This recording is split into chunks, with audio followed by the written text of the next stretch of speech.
Olá, meus amados irmãos, que Deus abençoe vocês. Mais uma vez aqui compartilhando o pão com uma rápida mensagem para fortalecer a nossa fé, que encontra-se no livro do profeta Malaquias. Quero ler com vocês do capítulo 1, do verso 1 em diante. Diz assim: Eu sempre amei vocês, diz o Senhor, mas vocês perguntam: de que maneira nos amou?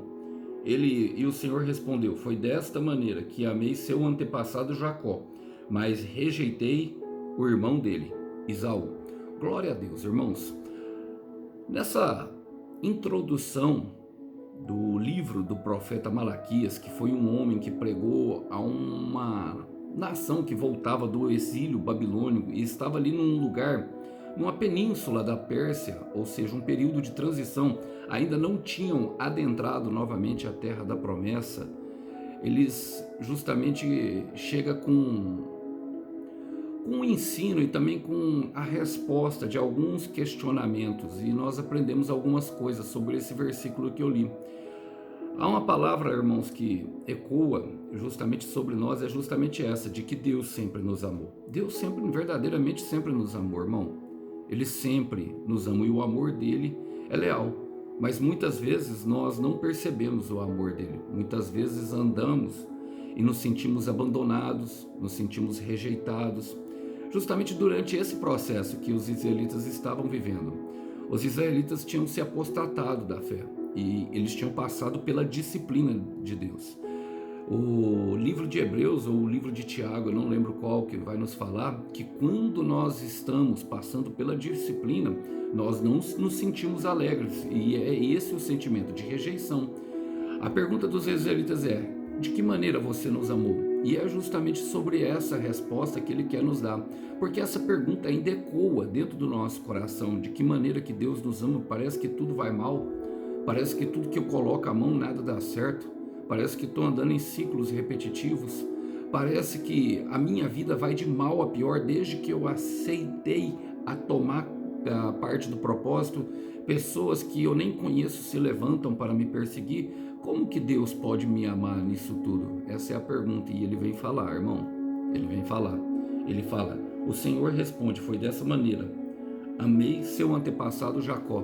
Ele dá o nome de Jacó, irmão, porque Jacó foi o perseguidor da bênção. Jacó perseguiu a bênção, mas foi perseguido pelo seu irmão Esaú. Jacó, ele lutou bravamente, trabalhou bravamente por Raquel, mas foi enganado pelo seu sogro Labão. Jacó não teve uma vida fácil. Jacó, dormindo sobre a pedra perto de Betel, ele tem uma promessa de Deus que lhe daria justamente toda aquela terra. Numa visão que estava deitados, vendo anjos subindo e descendo em uma escada no céu. Agora, deitado sobre a pedra já nos fala uma coisa, justamente que a nossa mente deve ser amoldada à pedra. A pedra é o Senhor Jesus, a pedra angular. E Jesus fala para Pedro: Pedro, tu és pedra, sobre esta pedra edificarei a minha igreja. É sobre uma construção, sobre uma promessa, sobre uma bênção. Mas a vida de Jacó não foi fácil. A vida de Jacó foi difícil, mas mesmo assim Deus foi com ele. Ele se tornou um dos patriarcas da comunidade, da nação de Israel. E foi grandemente ou grandiosamente honrado por Deus. Teve muito mais daquilo que pediu. E Jacó tipifica aqui justamente aquele que se apega ao que é espiritual, às bênçãos espirituais, aquilo que Deus lhe promete, se apega justamente ao caminho, à direção, mesmo diante de tanta perseguição, afronta, dificuldades e até mesmo falta de conforto. E Esaú é aquele que trocou o propósito por um momento de dopamina barata. Ele trocou o propósito por um prato de lentilha que matava sua fome depois de ter caçado na terra, depois de ter voltado do trabalho. É aquele que só quer saciar sua fome, que só quer saciar sua sede. E esse foi rejeitado por Deus. Então Deus nos responde muito bem da forma que Ele nos ama, irmão. Agora, para experimentar o amor de Deus, e eu falo bem claro disso, nós precisaremos nos alinhar justamente àquilo que Ele tem para nós, à sua palavra. E às vezes a palavra que Ele não está no lugar onde você está, e a gente precisa nos colocar em caminho. em um caminho que será duramente confrontado por outras pessoas que não fazem parte do propósito. Eu ouso dizer algo, irmãos. Creio que existe dois tipos de perseguição: aquela que Deus permite para te colocar no propósito, e essa é muito mais dura, e aquela do caminho do propósito, que a mão de Deus está sobre nós. E nessa a gente experimenta a paz, nessa a gente experimenta o amor de Deus, porque amor e paz são lei no reino de, são leis no reino de Deus. Por mais que estejamos sendo perseguidos, humilhados, nós vamos ficar em paz, irmão. Por quê? Porque nós sabemos que estamos no caminho certo e Deus é com nós.